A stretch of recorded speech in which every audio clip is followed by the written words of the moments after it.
안녕하십니까? 오늘 하나님의 말씀 이사야서 하나님 행세를 함이라고 하는 제목으로 이사야 13장부터 14장, 24장부터 27장을 함께 연구하도록 하겠습니다. 기억절의 말씀, 그날에 말하기를 이는 우리의 하나님이시라. 우리가 그를 기다렸으니 그가 우리를 구원하시로다. 이는 여호와시라. 우리가 그를 기다렸으니 우리는 그의 구원을 기뻐하며 즐거워하리라 할 것이며 했습니다. 이사야 13장부터 27장은 두 부분으로 이루어져 있습니다. 열방 신탁이라고 하는 이사야 13장부터 23장, 작은 묵시록이라고 불려지는 24장부터 27장, 이렇게 두 부분으로 이루어져 있습니다. 신탁이라고 하는 말씀은 히브리어로 마사인데 하나님이 예언자를 통해서 주시는 말씀을 신탁이라고 하지요. 그런데 그 중에서도 특별히 경고와 심판에 관한 말씀이 마사, 신탁입니다. 이 주제를 보면 열방 신탁은 여호와께서 열국을 심판하심으로 하나님 왕국을 굳건히 세우실 것에 대한 말씀이고, 또 작은 묵시록은 하나님께서 죄악을 심판하시고 하나님 백성을 위해 영원한 왕국을 확립하시는 것을 주제로 하고 있습니다. 열방 신탁의 경우에는 특정한 국가들에 대한 구체적인 기별들을 바벨론으로부터 시작해서 두로까지 주고 계십니다. 그 다음에 작은 묵시록은 전 세계를 대상으로 한 묵시록적인 기별을 증거하고 있습니다. 열방 신탁에 등장하고 있는 나라들은 바벨론으로부터 시작해서 아시리아, 다메섹, 암몬, 모압, 에돔, 세일, 블레셋, 두로, 시돈, 이와 같은 나라들이 등장을 합니다. 자, 그러면 하나님께서 열방 신탁을 통해서 주시고자 하시는 메시지는 무엇일까요? 바로 하나님은 열방 신탁을 통해서 하나님이 세상을 통치하신다 라는 메시지를 주고 계십니다. 하나님은 이스라엘만의 하나님이 아닙니다. 유다만의 하나님이 아닙니다. 하나님은 온 세상을 통치하시는 분이십니다. 이 온 세상을 통치하시는 분, 그분은 잔잔히 흐르는 실로와 물로 이사야 8장 6절에 대표되고 있습니다. 바로 이분을 믿고 따를 것인가?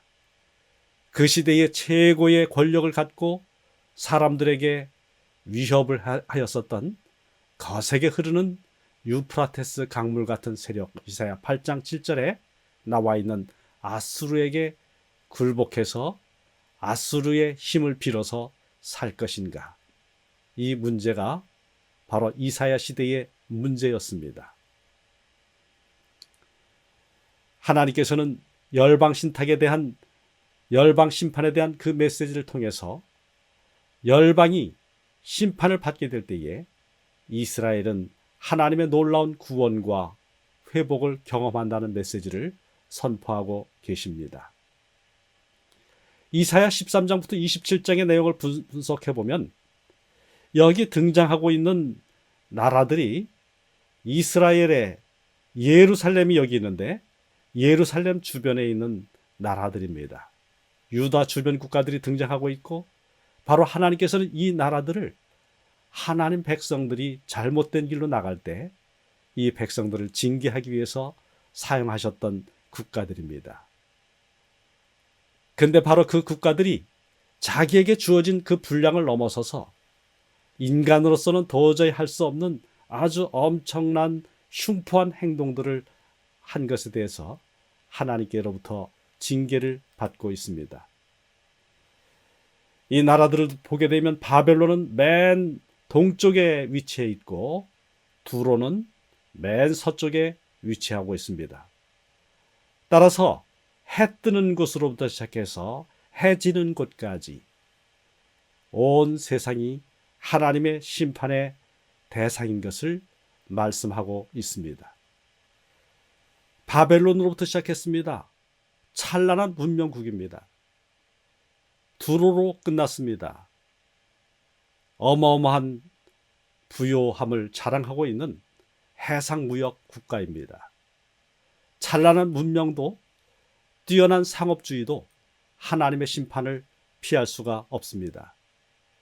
요한계시록 17장 1절로 6절은 이 세상 마지막에 영적 바벨론이 멸망하는 모습을 묘사하고 있는데, 그것은 바로 이 바벨론과 두로의 모습을 합성해 놓은 것입니다. 하나님 백성은 열국에 대한 심판을 통해서 구원을 받습니다. 지금 이 부분에 하나님께서 열국에 대한 심판 부분에 하나님의 백성에 대한 언급이 등장하고 있는데, 바로 주로 그 백성들의 구원입니다. 그리고 작은 묵시록 부분에 등장하고 있는 이 하나님의 백성들의 모습, 이 구절들은 하나님의 구원입니다. 바로 열국이 어떻게 변하든지 간에, 이 세상 나라들이 어떻게 일어나고 어떻게 망하든지 간에 대격변적 사건들 속에서 하나님은 당신의 백성들을 보호하십니다. 그리고 종말론적인 엄청난 사건들 속에서 하나님은 여전히 당신의 백성들을 보호하십니다. 궁극적으로 하나님께서는 모든 세계가 구원받는 것이 하나님의 목적입니다. 이 도중에 19장 16절로 25절의 말씀은 하나님께서 어떻게 구원을 원하시는가에 대해서 말하고 있는데, 그날에 애굽에서 아수르로 통하는 대로가 있어 아수르 사람은 애굽으로 가겠고 애굽 사람은 아수르로 갈 것이며 애굽 사람이 아수르 사람과 함께 경배하리라. 그날에 이스라엘이 애굽 및 아수르와 더불어 셋이 세계 중에 복이 되리니 이는 만군의 여호와께서 복 주시며 이르시되 내 백성 애굽이여, 내 손으로 지은 아수르여, 나의 기업 이스라엘이여 복이 있을지어다. 이렇게 말하고 있습니다. 이와 같이 사람들을 구원하는 그 사명을 맡고 있는 하나님의 백성들, 그 백성들의 모습 가운데서 하나님의 엄청난 경고의 메시지가 그들에게 제공되고 있는 것을 볼 수 있습니다. 22장 1절로 14절의 말씀인데, 하나님의 백성들이 금식하고 기도하고 하나님께 간절히 구해야 할 그 시간에 이 세상이 끝나게 되었으니 오늘 먹고 마시자, 이와 같이 이야기하는 모습을 볼 수 있습니다. 만군의 여호와께서 친히 내게 들려 이르시되 진실로 이 죄악은 너희가 죽기까지 용서하지 못하리라 하셨느니라.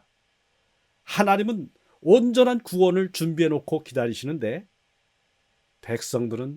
하나님의 백성들은 그 구원으로부터 떨어져서 하나님을 바라지 아니하고 그저 세상만 바라보고 이렇게 퇴폐적인 쾌락 가운데에 기왕에 죽을 거 한번 마음껏 살아보고 죽어보자, 이렇게 말하는 무서운 모습을 보고 있습니다.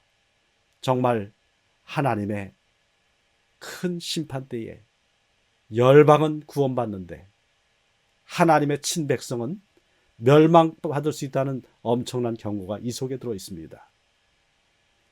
아모스의 아들 이사야가 바벨론에 대하여 받은 경고라. 이 열국에 임한 심판을 이야기하는 첫 번째 그 성경절 13장 1절에 경고라고 하는 말씀이 나와 있는데, 그것은 마사, 경고는 마사로 번역이 되어 있습니다. 이것은 짐, 부담을 의미하는 말입니다. 우리가 보통 신탁이라는 말로 신학적으로는 해석을 하는데, 열방신탁 하니까요, 신탁은 하나님께서 예언자를 통해서 주시는 말씀입니다. 마사라고 하는 이 말씀은 들어 올린다, 나르다를 뜻하는 나사에서 파생한 말로 짐 또는 부담을 뜻합니다. 마사는 짐이 되는 고통스러운 기별을 의미합니다. 좋은 기별이 아니라 심판한다는 기별이고 망한다는 기별이고 죽는다는 기별이니까요. 그런데 예언자는 목소리를 높여서 들어 올려서 그 기별을 선포해야 했습니다. 이 경고의 기별들은 열방에 대한 이스라엘의 사명을 일깨워 주는 것, 그 역할을 해야 했습니다. 망하기 때문에 즐거워할 것이 아닙니다.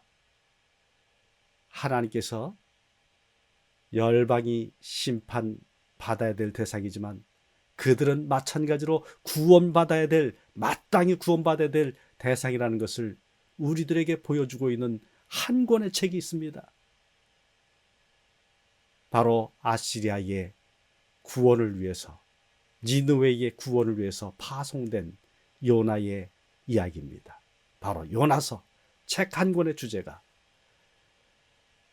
멸망받을 죄 가운데 빠져있는 열방을 구원하라고 하나님께서 이스라엘을, 현대 교회를 선택하셨다는 것을 가르쳐주고 있는 귀한 책입니다. 바로 이 열방 신탁을 통해서 우리는 특별히 이 마사, 이 메시지를 통해서 하나님께서 충성을 다하도록 남은 백성을 격려하고 계신다는 것을 배울 수가 있습니다. 우리는 미래를 아는 사람들입니다. 하나님께서 이사야 시대에 아시리아부터 시작을 했으면 하는 것이 자연스러울 텐데 바벨론으로부터 시작했습니다. 심판의 메시지, 바벨론은 그 시대의 가장은 아니지만 아주 약한 국가에 속했습니다. 그런데 미래를 보시는 하나님의 눈앞에 바벨론이 아시리아를 멸망시킬 것이고 바로 그 바벨론이 하나님의 왕국인 유다를 멸망시킬 것에 대해서 먼저 말씀해 주신 것입니다. 바로 바벨론이라고 하는 그 나라는 아수르의 작은 하나의 도시국가 정도밖에 되지 않았습니다. 그런데 지금 여기 나타나 있는 부분이 아시리아 제국입니다. 근데 바로 이 넓은 땅이 하나님의 눈에, 그리고 역사적으로 에스겔 시대, 예레미야 시대에 완전히 바벨론 제국으로 변하고 말았습니다. 하나님은 역사를 미리 보십니다. 아시리아는 역사 속에 파묻혔습니다. 주전 626년 나보폴라살이 신바빌로니아를 창건하였고 주전 612년에 니느웨가 멸망했습니다. 유다는 바빌로니아 제국에게 망했습니다. 주전 586년입니다. 하나님이 유다를 징계하기 위해서 사용하셨던 바벨론은 메데 페르시아 세력에게 멸망했습니다. 주전 539년입니다.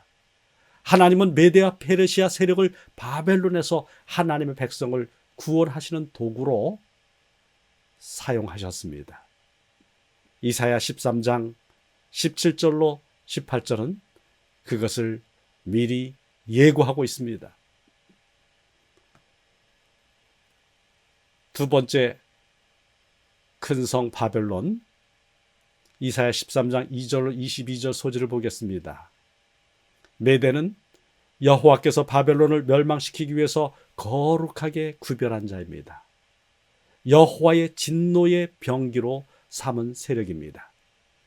메대는 바벨론의 동맹국으로 아시리아를 멸망시켰지만 그 메대가 바벨론을 멸망시키는 세력이 되었습니다. 페르시아와 동맹을 맺고서 이와 같은 일이 벌어졌습니다. 그런데 이사야 13장 3절은 내가 명령하고라고 했습니다. 아니 치베티, 치베티라는 말로 내가 명령했다라고 하는 말이 다 성립이 되지만 여기 히브리어의 1인칭 주어인 아니라고 하는 말을 일부러 집어넣은 것은 내가라고 하는 말을 강조하기 위한 것입니다. 매대를 움직이는 분, 국제 정세를 움직이시는 분, 세계를 경영하시는 분, 바로 그분은 고레스가 아니라 내가 하나님이시라는 것을 강조하고 있습니다. 예레미야 51장 11절은 왜 여호와 하나님께서 바벨론을 멸망시키기로 결정하셨는지 결정적인 단서에 대해서 이야기하고 있습니다.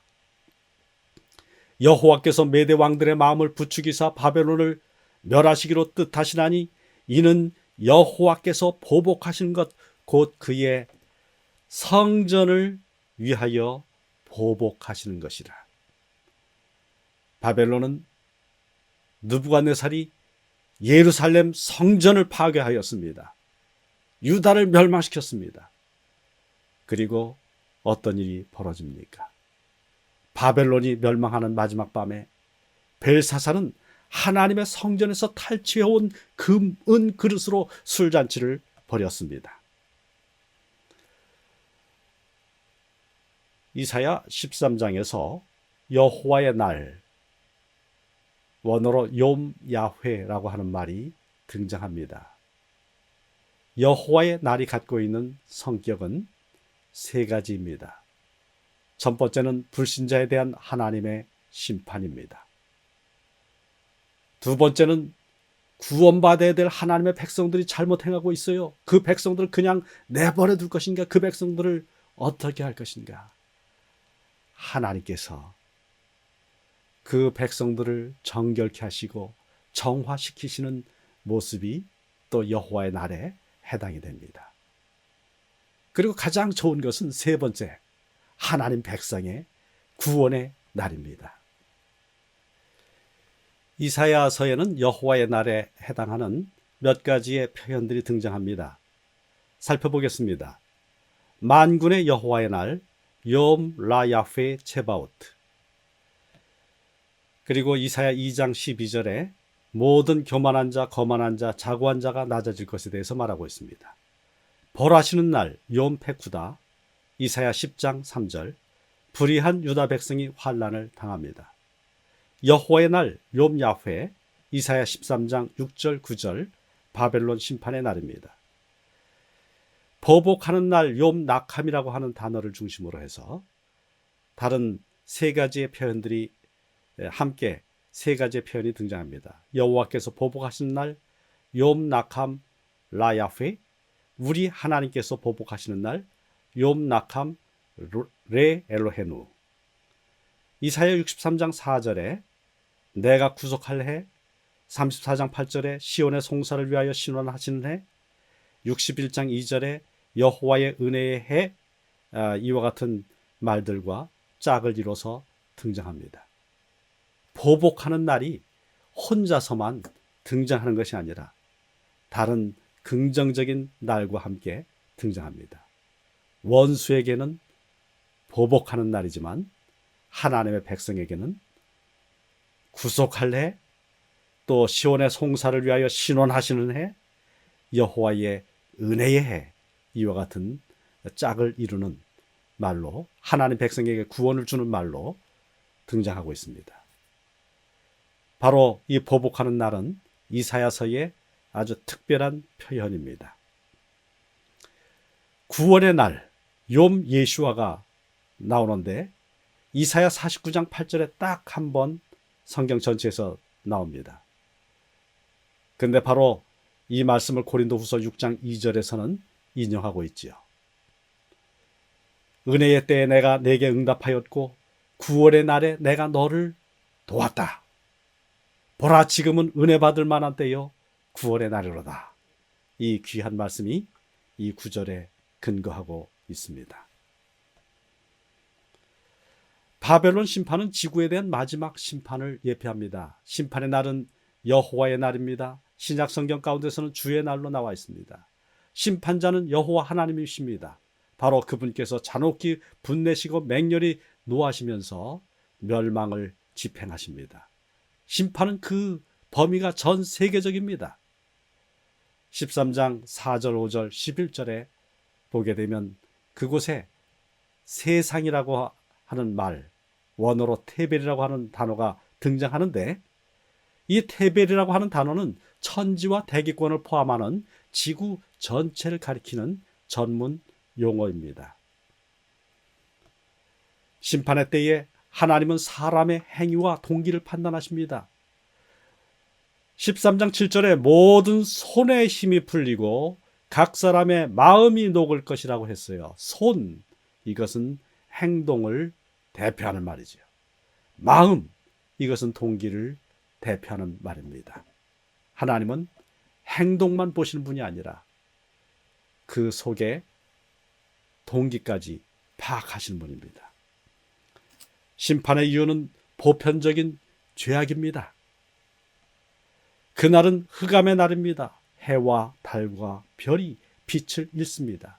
마태복음 24장 29절, 요한계시록 6장 12절, 13절에서 바로 이 종말론적인 심판의 날에 해와 달이 또 별이 빛을 잃는 모습을 볼 수 있습니다.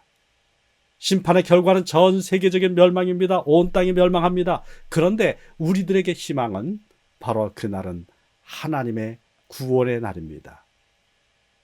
바로 이 구원을 위해서 하나님께서는 거룩한 전쟁을 치르고 계십니다.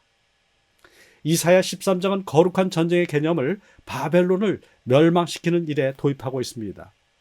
바벨론은 느부갓네살이 아주 대표적인 인물이지요. 그는 예루살렘에 있는 여호와의 거룩한 성전을 파괴했고 벨사살 왕이 성전에서 탈취해온 거룩한 그릇을 갖고 신성 모독하는 술 잔치를 벌이는 날 멸망당하였습니다. 만군의 여호와, 전쟁에 능하신 여호와를 말하는 말이 야훼 쯔바오트, 만군의 여호와입니다. 만군의 여호와께서는 메데 페르시아 군대를 거룩하게 구별하시고 전쟁을 위해서 친히 군대를 검열하고 계십니다.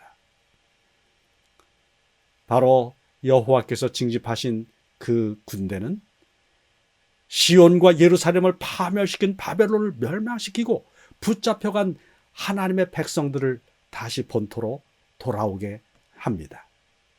하나님은 그 전쟁의 총서량관인 고레스를 이사야서에 벌써 말씀해 놓으셨어요. 이사야 45장 1절에 그가 태어나기도 전에 150년 전에 부르시고 그를 기름 부음을 받은 자로 삼아 주셨습니다. 바로 이와 같은 전쟁에 하나님의 백성, 영적 바벨론이 무너지는 그 전쟁에 하나님의 백성, 남은 무리는 임마누엘의 군대로 부르심 받았습니다. 하나님은 영적 바벨론 안에 있는 사람들을 사랑하십니다. 세상을 멸망시키는 것에 하나님의 관심이 있지 않습니다. 하나님은 남은 백성들에게 세천세 기별을 주셨습니다. 이 세천세 기별이 무엇입니까? 바벨론이 무너진다. 바벨론에서 나오라는 것입니다. 남은 백성은 인류를 구원하시기 위해서 임마누엘 하나님께서 사용하시는 거룩한 영적 병기입니다. 하나님의 군대이기 때문에 승리가 보장된 영적 전쟁입니다. 성령의 능력으로 승리하는 전쟁입니다. 세 번째 소재는 산왕의 몰락입니다. 이사야 14장인데 여기 왜 산왕이냐, 마운틴 왕이냐? 바로 악한 천사 루스벨, 바벨론이라고 하는 그 세력 뒤에 있는 이 악한 천사 루스벨은 내가 북극 지폐의 산 위에 앉으리라, 북극 지폐의 산 위에서 자기가 왕이 될 것이라고 말했습니다. 북쪽 산은 차폰이라고 하는데 이곳은 고대 근동에서 신들의 거처로 알려져 있습니다. 바로 이방 잡신들이 그쪽의 주인이 북쪽 산의 주인이 아닙니다. 큰 왕의 성 곧 북방에 있는 시온산 시편 48편 2절은 예루살렘이 하나님의 성전이 있는 예루살렘이 바로 북쪽의 산이라고 말했고 하나님이 진정한 큰 왕이시라고 말하고 있습니다. 그리고 하나님의 기름 부음 받은 다윗 계열의 왕들이 바로 하나님의 메시아적 역할들을 하는 존재라는 것을 증거하고 있습니다. 바벨론 왕의 운명과 바벨론 배후의 악한 세력인 루시벨의 정체를 이사야 14장 12절부터는 폭로하고 있습니다. 하나님은 멸망의 빗자루로 이사야 14장 23절 바로 멸망의 빗자루로 바벨론 땅 위에서 청소하실 것입니다. 바로 큰 왕의 성 곧 북방에 있는 시온산 오직 하나님만이 이 세상의 참된 주인이시고 통치자이심을 심판을 통해서 나타내실 것입니다. 바벨론이 멸망할 때 하나님의 이스라엘 백성들이 고국으로 돌아옵니다. 이 땅의 바벨론은 멸망합니다. 멸망한 바벨론에 대한 조롱의 노래가 이사야 14장 4절로 21절인데 모든 히브리 시들 중에서 가장 활기찬 시에 속합니다. 하나님께서는 이 바벨론과의 관계에 있어서 하나님의 새 이스라엘인 교회를 본향으로 인도하시는 주님입니다. 이 사실을 깨달아야 합니다. 여호와께서 야곱을 긍휼히 여기시며 이스라엘을 다시 택하여 그들의 땅에 두시리니 나그네 된 자가 연합하여 그들에게 예속될 것이며 민족들이 그들을 데리고 그들의 본토에 돌아오리니 이스라엘 족속이 여호와의 땅에서 그들을 얻어 노비로 삼겠고 전에 자기를 사로잡던 자들을 사로잡고 자기를 압제하던 자들을 주관하리라. 이사야 14장 1절 2절의 이 말씀은 오늘 우리 하나님의 백성들에게 위로와 용기를 주시는 말씀입니다. 여호와께서 야곱을 긍휼히 여기시며 구원은 여호와의 긍휼히 여기심에 기초합니다. 긍휼히 여기다라고 하는 말은 라함인데 이 히브리어 라함은 레헴 엄마의 자궁과 어원이 같은 단어입니다. 이사야 49장 15절은 이 말씀을 우리들에게 이렇게 제시해주고 있습니다. 여인이 어찌 그 먹는 자식을 잊겠으며 자기 태에서 난 아들을 긍휼히 여기지 않겠느냐. 자기 태에서 난 아들을. 그들은 혹시 잊을지라도 나는 너를 잊지 아니할 것이라. 이 세상에서 고통을 겪으면서 아기를 낳은 그 어머니의 사랑보다 자식에 대한 그 사랑이 더 극진한 존재가 어디에 있겠습니까? 아마 온 우주에도 그와 같은 존재는 찾아보기가 힘들 것입니다. 그런데 그것과는 비교할 수 없는 엄청난 사랑으로 하나님께서 당신의 백성을 긍휼히 여기시고 구원해 주신다는 말씀입니다. 이스라엘을 다시 택하여 그들의 땅에 두시리니 애굽과 바벨론은 죄와 죄의 속박을 대표합니다. 애굽과 바벨론은 아무리 그것이 좋다고 할지라도 거기에서 계속해서 살 곳은 아닙니다. 거기에서 나와야 합니다.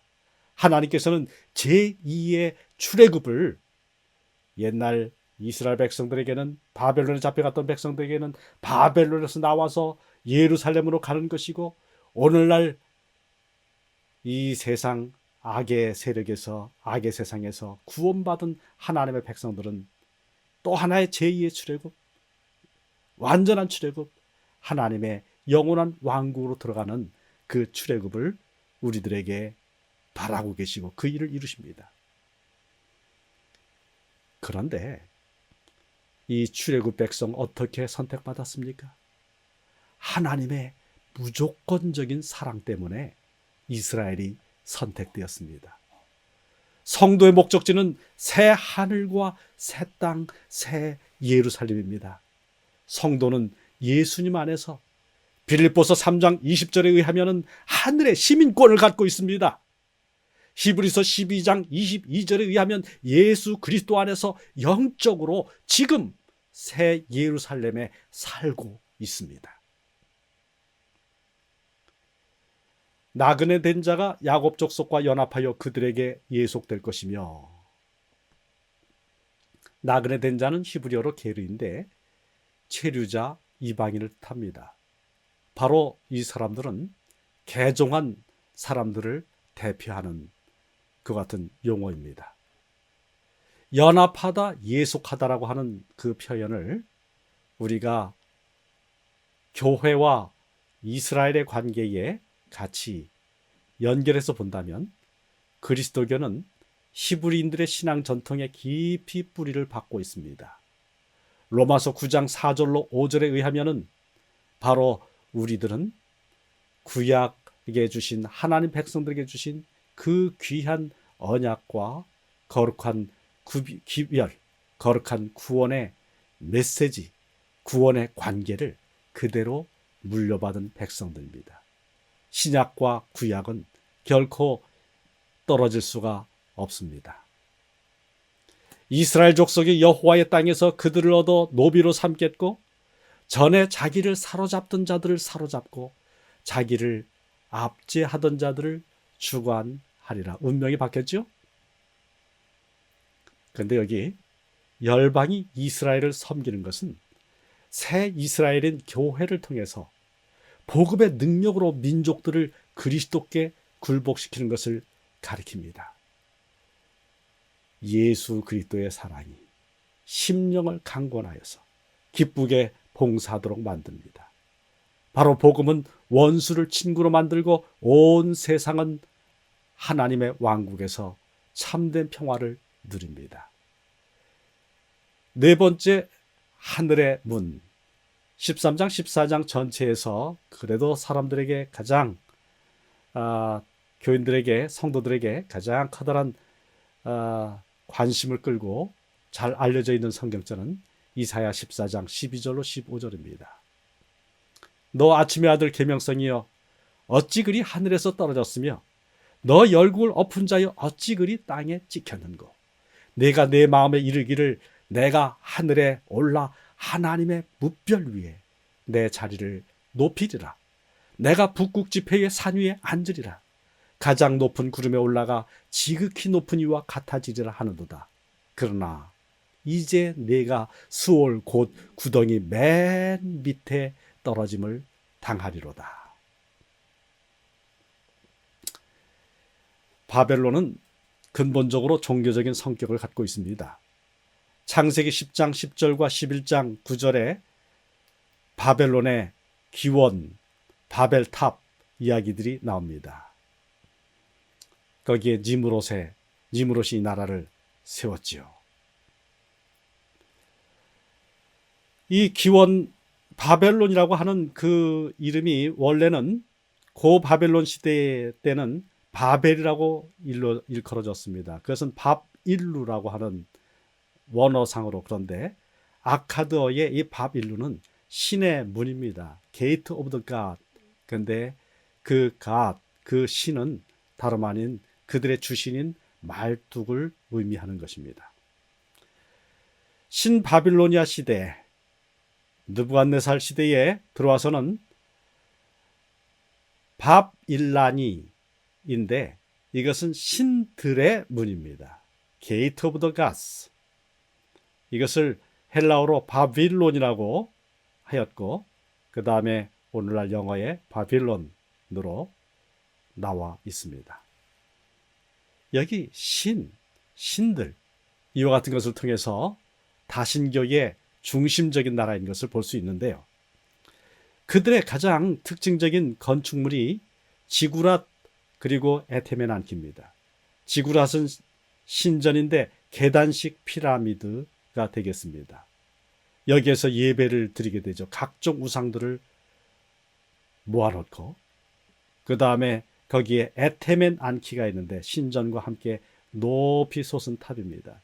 이 지구라시라고 하는 말의 뜻은 템플 타워, 고탑 신전이라고 하는 뜻을 갖고 있고, 에테멘 안키는 천지의 기초의 집이라고 하는 뜻을 갖고 있습니다. 온 세상 모든 사람들이 구원받기 위해서는 바로 이 바벨론에 와야만 구원받는다는 뜻이지요. 너 아침의 아들 계명성이여 했습니다. 너 아침의 아들 계명성은 새벽의 아들 헤렐이라고 하는 것이 원어적인 의미인데, 새벽 사하르는 페니키아와 우가리 비문 속에 신으로 나타나고 있습니다. 이 헤렐이라고 하는 말은 우가리어로 빛나다라고 하는 뜻에서 빛나는 자를 뜻합니다. 70민역에는 호 헤오스 포로스, 아침을 가져오는 내 뜻을 갖고 있는데, 새벽 별이라고 하는 말로 번역을 할 수 있습니다. 70인역 이어서 등장한 것이 불가타역 라틴어 성경인데, 거기에서 루시퍼라고 하는 말이 말로 번역이 되었습니다. 루시퍼라고 하는 말은 빛을 나르는 자라는 뜻입니다. 너 아침의 아들 계명성이여. 우리는 이 계명성이 새벽별이라는 것을 보았습니다. 근데 성경에, 신약 성경에 예수 그리스도를 새벽별로 묘사하고 있습니다. 베드로후서 1장 19절에 샛별, 2장 28절에 새벽별, 22장 16절에 광명한 새벽별입니다. 이렇게 루스벨은 예수 그리스도의 영광을 드러내는 존재, 하나님의 영광을 드러내는 큰 특권을 가졌는데, 그가 예수 그리스도의 대적자가 되었습니다. 바로 교만과 이기심이 그를 망쳤습니다. 루스벨이 타락한 요소들을 살펴보겠습니다. 우리 원어 성경에서 이사야 14장 12절부터 보게 되면 특별히 눈에 띄는 것은 루시퍼의 말이 나 중심으로 되어 있어요. 13절과 14절에 나라고 하는 말이 6번 등장하는데 한글 성경에서는 3번 나옵니다. 13절에 4번 내가 올라가리라, 내가 높아지리라, 내가 높이리라, 나의 보좌, 내가 앉으리라. 14절에 2번 내가 올라가, 내가 같아지리라. 그런데 이 6번이라고 하는 그 숫자는요, 바벨론 우상의 재료를 구성하는 숫자입니다. 바벨론이 망하던 날, 다니엘서 5장 4절에 벨사살 왕은 각종 금, 은, 구리, 쇠, 나무, 돌로 만든 신들을 찬양하면서 하나님 성전에서 가져온 금, 은 그릇으로 술을 마셨습니다.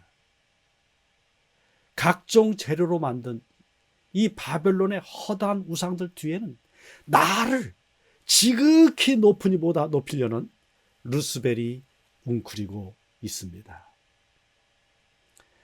루스벨은 말합니다. 가장 높은 구름에 올라가 지극히 높은 이와 같아지리라 했습니다.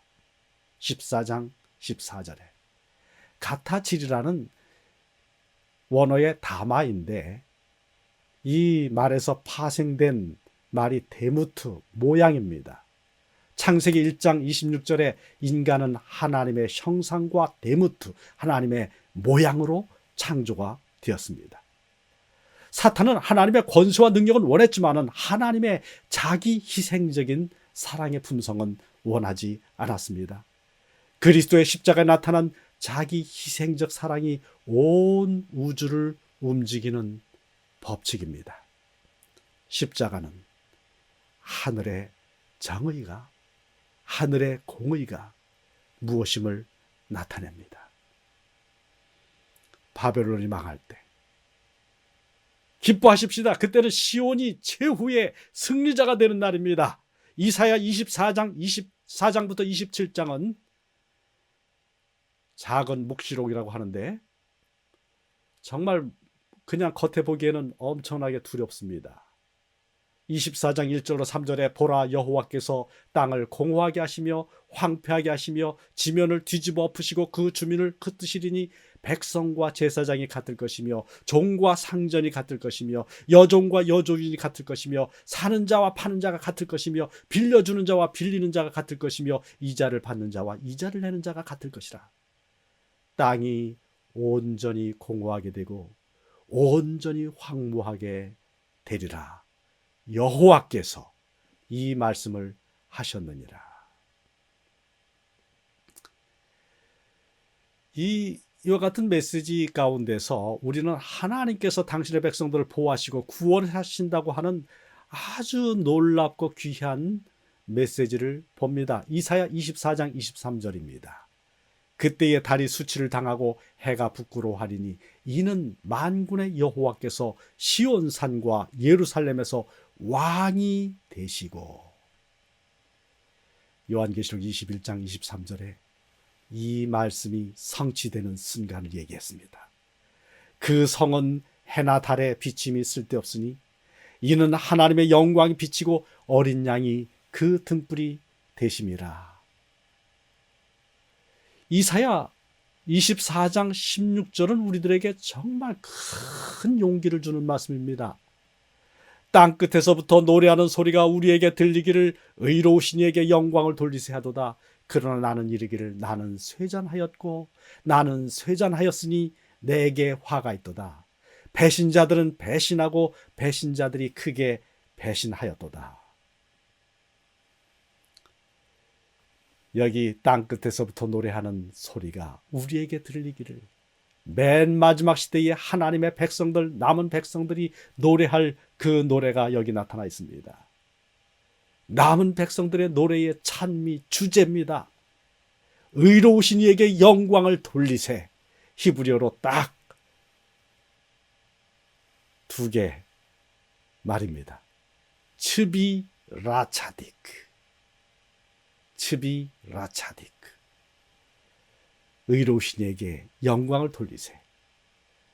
바로 마지막 남은 백성들의 구원은 그리스도 우리의 의입니다. 예수 그리스도가 우리의 의가 되십니다. 그렇게 해주시겠다고 말씀해 주셨어요. 남은 백성이 경험할 은혜가 있습니다.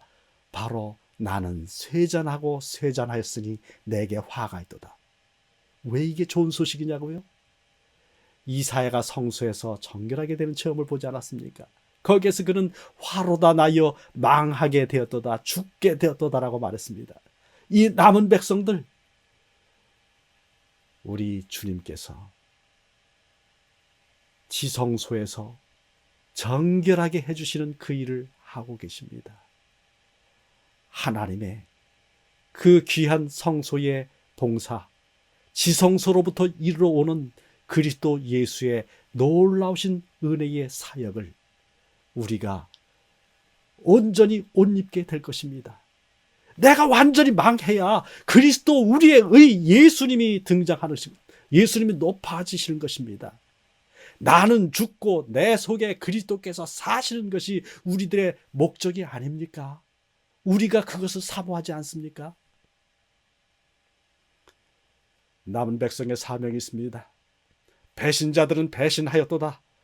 우리는 이사야처럼 하나님의 계명을 지키며 우리와 영원히 함께 사실 임마누엘 예수 그리스도의 품으로 영혼들을 이끌어 드리는 일에 나를 보내소서라고 말해야 되겠습니다.